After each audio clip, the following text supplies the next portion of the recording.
कोटि का सन्यासी प्रारंभ में, सिद्धांत समझाने से प्रारंभ में एक सन्यासी से मुझे स्वर्ण विद्या सीखनी थी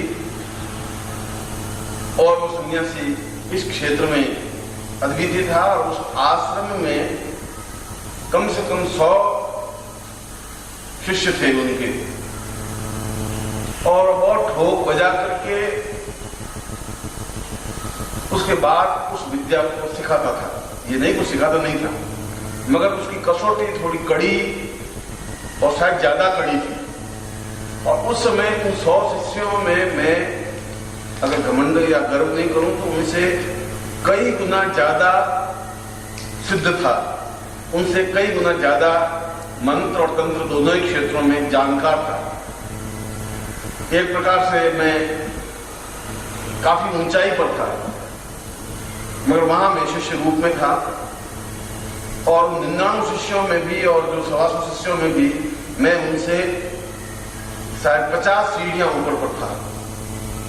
मगर फिर भी जब मैं उन गुरु के चरणों में जो सन्यासी थे, मेरे लिए तो गुरु ही थे, सन्यासी थे, क्योंकि मुझे उनसे सीखना था। और जब मैं उनके सामने उपस्थित हुआ, 2-4 दिन रहा, उन्होंने भी मुझे देखने की कोशिश की, मैंने उस आश्रम को पहचानने की कोशिश की।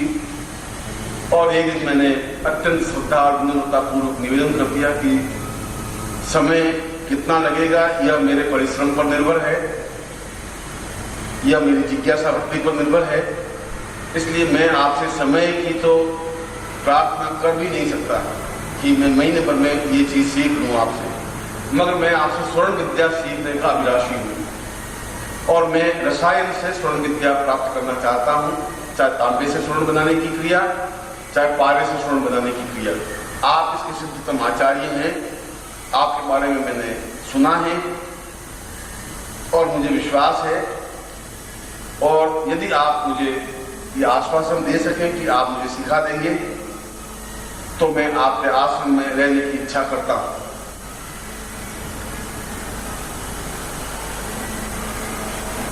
इससे पहले वो मेरा नाम सुन चुके थे, इससे पहले वो ये जान चुके थे कि मेरे 1000-1200 शिष्य हैं, उनके यहां तो 125 शिष्य ही थे। उससे पहले जान चुके थे कि तंत्र मंत्र में काफी ऊंचाई पर है, और यह भी जान चुके थे कि कई ऐसी तांत्रिक विद्याएं इसके पास है जो मेरे पास नहीं है, यह भी वो जानते थे। उनके पास एक स्वर्ण विद्या, रसायन विद्या एक अलग थी। यह कोई जरूर नहीं रसायन विद्या में श्रेष्ठ गुरु तंत्र विद्या में भी श्रेष्ठ हो, यह कोई जरूर नहीं है कि कार चलाने वाला बहुत अच्छा मैकेनिक भी हो, मगर वो स्वर्ण विद्या के अंतिम आचार्य थे। इसलिए मैंने उनसे निवेदन साफ साफ कहा, और वो मेरी क्षमता जानते थे, ये मेरी सिद्धियों को जानते थे, मेरी पौरुष को जानते थे, मेरी प्रतिभा को जानते थे, और मेरी जहां तक जितनी ऊंचाई थी उसको भी समझते थे। तो उन्होंने कहा कि तुमने दोनों ही बातें स्पष्ट कर दी है कि समय की कोई अवधि में बांध नहीं सकता, इसलिए मैं समय की अवधि नहीं बांधूंगा कि तुम्हें महीने भर में सिखा दूंगा या 4 महीने में सिखा दूंगा। हो सकता है तुम 15 दिन में सीख लो, हो सकता है 6 महीने में सीख लो, हो सकता है जिंदगी भर नहीं सीखो। यह तुम्हारे ऊपर डिपेंड है कि तुम कितना ग्रास्पिंग कर सकते हो, तुम मेरे जीवन में कितने उतर सकते हो, ये तुम्हारे ऊपर निर्भर है। मैं इस मामले में कुछ बोलूंगा नहीं, एक बात नहीं। और दूसरी बात है कि ये मैं तुम्हें विश्वास दिलाता हूं कि मैं स्वर्ण विद्या में सिद्ध आचार्य हूं और तुम्हें सिखाने का प्रयत्न करूंगा, सिद्ध सिखा दूंगा, ऐसा भी नहीं बोला, झूठ छल किया नहीं। मेरे लिए इतना बहुत था।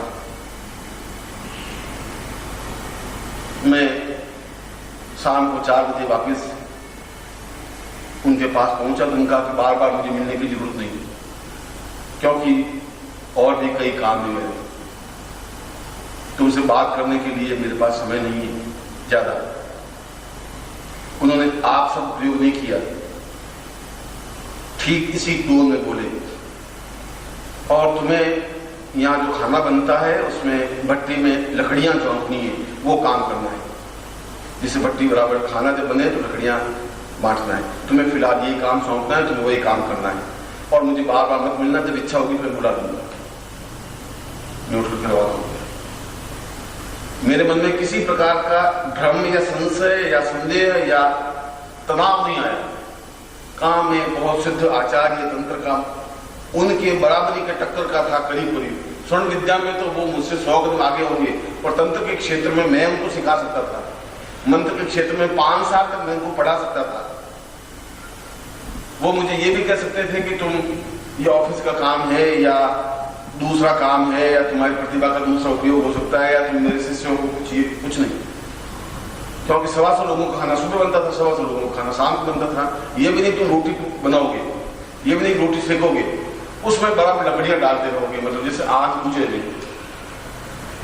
और आपको विश्वास होना चाहिए कि 4 महीने तक वो काम करता रहा। न मेरे मन में कभी भ्रम आया, न 4 महीने उन्होंने मुझे बुलाया, न मैं गया।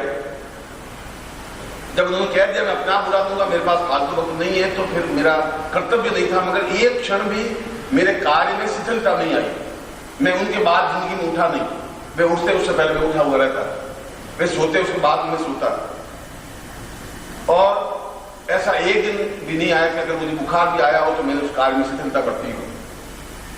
और निश्चय ही उनकी दृष्टि मेरे पर रही होगी, इनको दो राय नहीं। करीब 4 महीने के बाद में वे मुझे अपने पास बुलाया।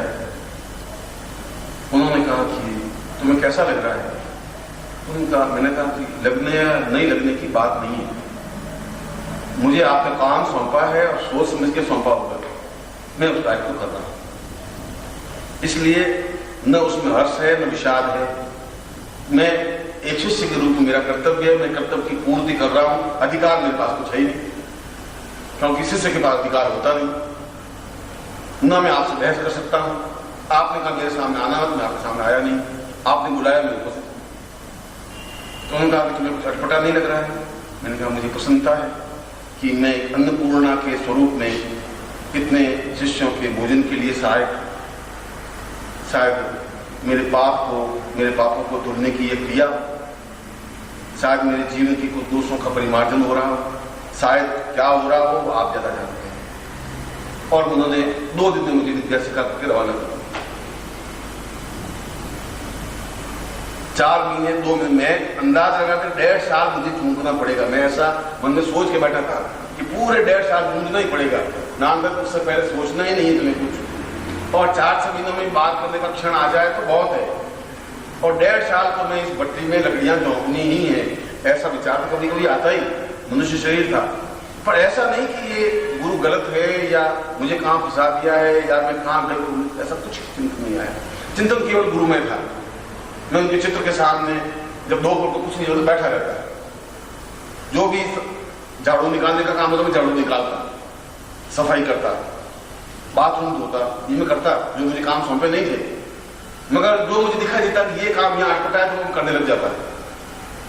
न साधना, न मंत्र जाप, न दूसरा कुछ काम जो उसके लिए नियम होते हैं, 16 मालाएं गुरु मंत्र जाप की, वो मैं करता। इसके अलावा जो मेरी सिद्धियां थी न मैं उनको रिपीट करता, न मैं अहम करता, न प्रदर्शित करता, न शिष्यों के सामने अपने अहम भाव प्रदर्शित करता था भी नहीं। हम मुझे तो शिष्य के रूप में खड़ा होना था, मैं खड़ा रहा, इसलिए कि मैं भी शिष्य रहा हूं, कुछ जन्म से गुरु नहीं बना। ओम परम तत्वाय नारायणाय गुरुभ्यो नमः। ओम ह्रीं मम प्राण देह रोम प्रतिरोम चैतन्य जाग्रय ह्रीं ओम नमः। ओम भूर्भुवः स्वः तत्सवितुर्वरेण्यं भर्गो देवस्य धीमहि धियो यो नः प्रचोदयात्।